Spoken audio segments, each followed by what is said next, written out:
Turkey is home to an incredible street food called Lahmacun. It's a thin, crispy, baked flatbread topped with a spiced meat mixture, usually lamb. It's one of those dishes that looks really simple, but getting that right thin, crispy texture with a chew while the meat is on top of it baking, I don't even know if it's possible at home. Our topping is gonna be a mix of lamb and onion and peppers and spices to get a really juicy mix that's spread so thin it bakes in the same time that the bread does. When it's finished baking, we're gonna top it with some sumac, red onions, parsley, lemon juice, olive oil for a really nice fresh bite, and then we're gonna wrap the whole thing up and just devour it. I've never made this before, but I'm going after the balance between thin, light, crispy, and really deep, savory lamb notes. So let's see how close I can get. Let's get into it.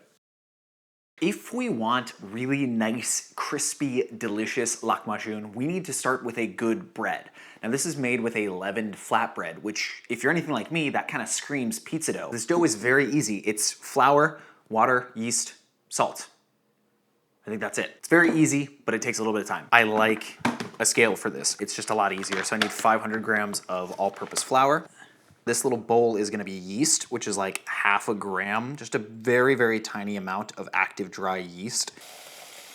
Last thing is about 350 mils of hot water. Just hot from the tap is good. I'm gonna use a little bit of this in the yeast, a tablespoon or so. That's gonna sit and hang out. Here we are just mixing the water into the flour until it's totally combined. We're gonna let this sit for a while, like 30 minutes or so, and let the autolyse process start. Essentially, the dough itself is gonna knead and relax without us having to do a lot of work here. It's more waiting than it actually is working.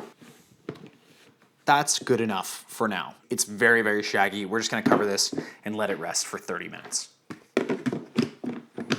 30 minutes is up, which means the flour and water have combined to form, you know, a gross looking pile of dough. Next step is adding the yeast and water that we got earlier and 10 grams of sea salt. Just enough to season the dough, not enough to inhibit the rise. This is, like I mentioned, pretty sticky, so the key is wet hands. So with wet hands, you are able to mix in the salt and the yeast. If it starts getting too sticky, just add more water to your hands. That way everything will, mix up. I can still feel little grains of salt, which means it's not there yet. Any of the extra moisture will just kind of work itself out when we roll this on a floured surface. Once you feel the salt gone, you're basically gonna try to, they call it slap and folding the dough, which is you're kind of lifting the center. So if you can see it, you're lifting the center, sort of turning and letting the edges roll on itself. In about 5 minutes of mixing, the salt's gone. It's pretty nice and sticky right now, but we're gonna let it rest for another 30 minutes, and that is definitely gonna help. So we've done that first round of mixing in all of the yeast and salt. So this is gonna be sort of a initial series of slap and folds to build a little bit of the gluten structure. You do this, you can see already looks so much nicer and smoother. This is gonna trap some air in it and build up a stronger gluten network. Let it rest again for another 30 minutes. It's been another 30 minutes, so we've got one more round of slap and folds, and then we're just gonna let this bulk ferment. There we have it. It is ready to sit and ferment. This stage is called bulk fermentation, and it's really just where the bulk of the gas gets built. I'm gonna add a little bit of oil into this container just so it doesn't stick too much. So our goal at this stage is to build the gas to where it's about twice as big as it is currently. It's a little bit late, so I'll probably let this go for 5 or 6 hours and then finish the fermentation in the fridge in this container. Just cover it for now and let it sit. Our dough's done a very, very nice, beautiful rest overnight. As I mentioned, I didn't have the time to do a full bulk ferment outside of the fridge. Until I went to bed, I left it out, and then I put it in the fridge overnight. And now I'm gonna go ahead and ball it. About 800 grams, so, 4 200-gram balls sounds right. 20, 190, 200, 190, okay. Very small amount off this one. This will be our 4 dough balls. The longer these sit in the fridge, the better the flavor gets. You can do a couple hours, you could do 3, 4 days, And that's how you get really, really delicious, nice, and almost funky flavored dough. People have been making bread for centuries. It's hard to get a perfect product, but it's pretty easy to get a good product, and I like that about it. I'm gonna let this sit in the fridge for a couple hours while I go do some shopping. After that, I'll make the flavorful, like, sort of paste that's gonna season our lamb mix, and that's how you get a really, really delicious, perfectly textured and seasoned lahmacun. So we'll put this in the fridge and we'll get going. What I'm going for here is something that's juicy enough to stay juicy on top of the actual baked flatbread, but not something that's gonna sog up the actual dough. So I'm just gonna take a couple tomatoes straight from a can. That was basically all of the canned tomatoes without the juice. And then I'm gonna do this whole honkin' massive red bell pepper. Just gonna make big slices. As with any dish, period, of any cultural significance, there are lots of arguments and lots of ways of doing it. For example, Southeast versions of this are spicier and have more chilies and peppers and harissa and that sort of thing. You've got Southern being spicy. The Western versions are a little bit more herby, so lots of parsley. And then there are versions that are sweeter as well that include like pomegranate molasses. I've got some pomegranate molasses. I may top one of them with it, but I don't want it in the actual mix itself. I don't really want this to be sweet. I want it to be a little spicy and a little herby. Coming from an Italian family, everyone argues over their sauces. Who's got the best spaghetti sauce, who makes it the right way. And that is so not just an Italian thing. That is all over. Everyone's got a certain way they like and they prefer, and that's kind of what's traditional to them. Tradition is really important, but it's also a way of sometimes enforcing old habits onto new people. So sometimes it can get in the way of interesting developments, and sometimes it can be really, really beautiful and really helpful. It's all, about context. This may not be the right call, but I can always add it back. I just don't want it to be too wet in the beginning. This is a lot of vegetable matter, so I'm gonna go ahead and season it now, and I'll season the lamb as well. But if I don't season this, the amount of salt I'm gonna have to add to this bowl with the lamb and everything else is gonna be, a lot, because there's just so much volume. We're gonna end up with a correctly seasoned mixture.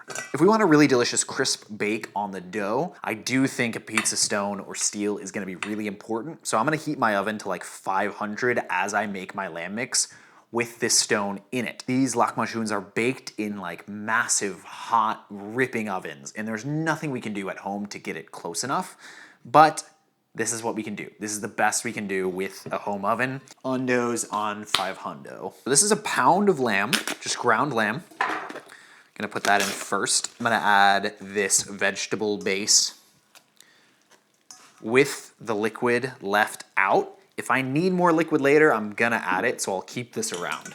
I added salt to the tomatoes already, but the lamb needs salt. That was a pound of meat. So I'm gonna make sure that's well seasoned. For deep richness, like a tablespoon of tomato paste of pepper. I'm gonna do some cinnamon. This is just gonna give it a little bit of sweetness. I mentioned earlier, some versions are made very sweet with pomegranate molasses. This is not gonna be one of those. This is just gonna be a small amount, like less than 1/8 of a teaspoon. And then this is Aleppo, which is like a pepper. So it's got some spice, it's got some sweet, very, very tasty. If you can't find it, that's okay. You could probably use a little bit of cayenne, maybe some paprika as like a replacement. Apologies for the squelching you're probably hearing. This right here feels nice. There's some chunks of onion still, chunks of red pepper, chunks of tomato. I think I'm gonna add a little bit of this liquid just so it stays juicy as it cooks. Again, this is going into a 500-degree oven, so it's gonna really cook off liquid very rapidly. This is our beautiful lamb mix just waiting to go on top of those flatbreads. We'll roll them out, top it with this, and get those baking in the oven. So when these come out of the oven, I'm gonna top them with some sumac onions and some parsley for like brightness, freshness. Sumac is pretty, I would say, tart and acidic, and it kind of tastes like a sour candy almost. Like to me, it sort of almost tastes like chamoy. Lots of onions, seasoned with some lemon juice, sumac, olive oil, The lemon juice is gonna almost slightly start to pickle them. Not fully, but you know, just start to do its job. And we're gonna end up with a really, really nice fresh topping. There you have it, some sumac onions ready to go. And the oven's hot, so let's do this.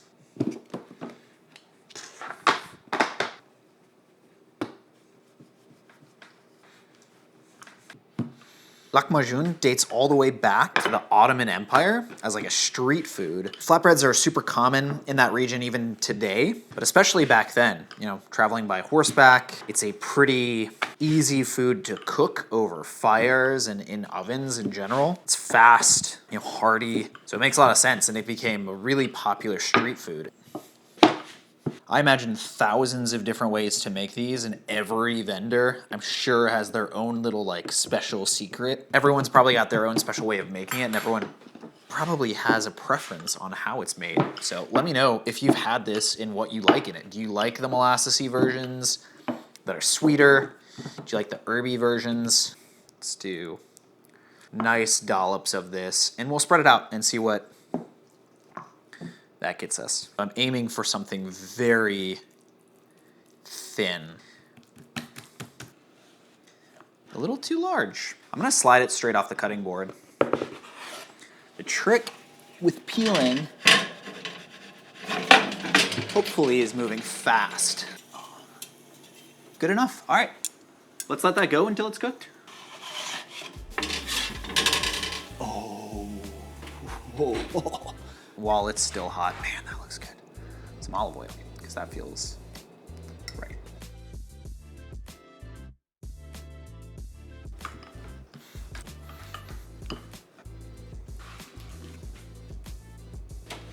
I think olive oil on the top at the end, before it goes in the oven, is gonna be important.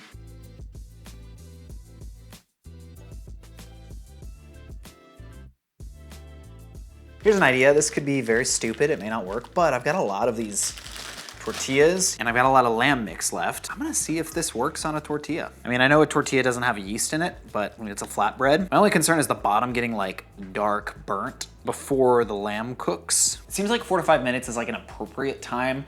Any longer, I turn the broiler on so the top can get really well done without the bottom getting too dried out. These are coming out incredibly delicious looking. Interested to see if this tortilla one works. So once that last one's out, I'll get the tortilla one in and we can eat some of these. That could be it. Ooh, for giggles. So there are two very distinct ways to serve these. One is as this, and you slice it and you eat it in segments like a pizza. You know, more olive oil, always good. The other is more like a wrap, so that's how I'm gonna do it. Some of these nice tart sumac onions. I'm gonna put some tomato on mine just because I want a little bit of that hefty squeeze of lemon all over, and then some torn parsley. I mean, that's the dish. It's beautiful. Here's our homemade lahmacun with fresh dough and lamb mix and sumac onions and all of the good stuff you could possibly want. Yeah, that's a little burnt. Let me give you the rundown. The bottom is this like crisp, booty undercarriage, just beautifully done. Top, like all the meat on it is nicely cooked and charred. Hold on, I got one more. The question I've got to answer is, do I feel like I did this justice?